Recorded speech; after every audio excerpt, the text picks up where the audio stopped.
এই যে এই জায়গাটা দেখতেছেন, অ্যাপেল গাছ, আমলকি গাছ, কাঁঠাল গাছ, জাম গাছ, অনেক ধরনের ফল গাছ। এখানে বাংলাদেশ টেলিভিশন সোনারগাঁয়ের অফিস হবে, ইন্টারন্যাশনাল পুলিশ স্টেশন হবে। এখানে বাংলাদেশ টেলিভিশন সোনারগাঁয়ের অফিসের জন্য একখানি জায়গা বরাদ্দ করা আছে। নেক্সট এখানে অফিস হবে, রেডিও স্টেশন হবে।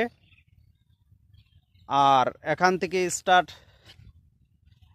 এই প্রান্ত থেকে স্টার্ট জালকান্দি সীমানা। তারপর থেকে ওই যে ওয়ালটা দেখা যাচ্ছে, ওয়ালের পর থেকে একটি গোরস্থান আছে সরকারি, এবং বুরুমদির লোকেদের এখানে সরকারি জমিন আছে কিছু, আর তাদের পার্শ্ববর্তীর জন্য।